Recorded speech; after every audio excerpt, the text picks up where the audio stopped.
ایک بہت بڑی ڈیولپمنٹ ہے، اس کو ہم بریک تھرو کہہ سکتے ہیں۔ 3 دن تک سب کی نظریں ایران پر تھی، اب سب نظریں دوبارہ سے ہمارے وفاقی دارالحکومت اسلام آباد پر ہیں۔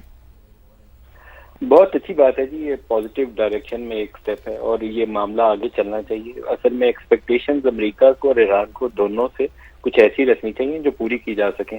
لاسٹ راؤنڈ میں جو مجھے لگا کہ جس چیز نے بہت زیادہ خرابی پیدا کی وہ امریکہ کا ایسا رویہ تھا کہ وہ بندوق رکھ کے ماتھے کے اوپر یا کن پٹی کے اوپر رکھ کے ایران سے کہہ رہا تھا کہ ہر چیز کے اوپر یس کر کے اور دستخط کر دو۔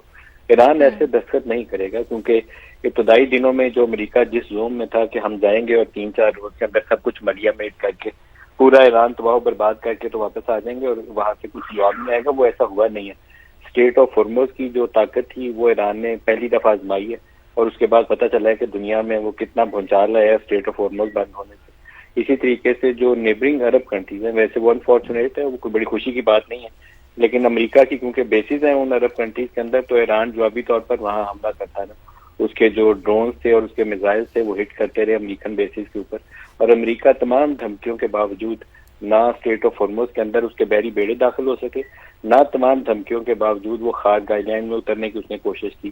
تو یہ ایک ایسی سچویشن تھی جس میں امریکہ کے اندر بھی یہ ریئلائزیشن ہے کہ کوئی ترنے والا نہیں ہے جسے وہ کھا کے ہڑپ کر کے نکل جائیں گے، تو ان سے ڈیل کرنا پڑے گا۔ تو پھر ٹرمپ صاحب نے یہ کہنا شروع کر دیا کہ ڈیل نہیں کریں گے تو میں اور بمباری کروں گا، ڈیل نہیں کریں گے تو سول انفراسٹرکچر تباہ کر دوں گا، ڈیل نہیں کریں گے تو آپ کے پاور سیکٹر کے جتنے پروجیکٹس ہیں وہ تباہ کر دوں گا۔ تو وہاں سے معاملہ تھوڑے بگڑ گئے۔ ایرانین جو شروع میں فلیکسیبل تھے، یہ کالی باغ بھی اور عباس عراقچی بھی، یہ بلکہ مجھے لگا کہ یہ دباؤ میں آ گئے ہیں کیونکہ IRGC جو تھی اس نے پھر ایک تگڑی پوزیشن لے لی۔ انہوں نے کہا کہ اگر یہ دھمکی اور بندوق کے اوپر انہوں نے فیصلہ کرنا ہے کیا تو 10-20 روز اور بھی کر لیں، ہم ایسے بات چیت نہیں کرتے۔ تو معاملہ اٹک گیا۔ تو اب دونوں کے لیے مشورہ یہی ہے، ایران کے لیے بھی اور امریکہ کے لیے بھی، ریئلسٹک ایکسپیکٹیشنز کے ساتھ میز کے اوپر بیٹھے، کچھ لینا اور کچھ لینا پڑے گا۔ اسی طریقے سے ہارموز کے اوپر شاید ان کو دونوں کو بیک وقت ایک ہی وقت میں امریکہ کو بھی اور ایران کو بھی یہ اعلان کرنا پڑے گا کہ ہارموز کو دوبارہ ایک فری پیسج وے جیسے انٹرنیشنل واٹر ویز کے لاز ہیں ہم دوبارہ کھول رہے ہیں۔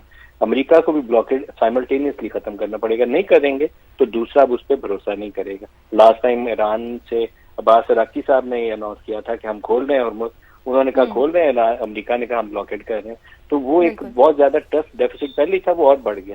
تو ان کو اب ان چیزوں کو مد نظر رکھ کر آگے بڑھنا چاہیے اور گنجائش دینی چاہیے ایک دوسرے کو کہ معاملہ طے ہو جائے۔ جی بالکل ایسا ہی ندیم صاحب، جیسا کہ آپ نے کہا کہ سائملٹینیسلی جب تک دونوں کی جانب سے یہ فیصلہ نہیں کیا جائے گا آپ نے ہارمز کو کھولنے کا، تب تک یہ کام جو ہے یہ لٹکا رہے گا بیچ میں۔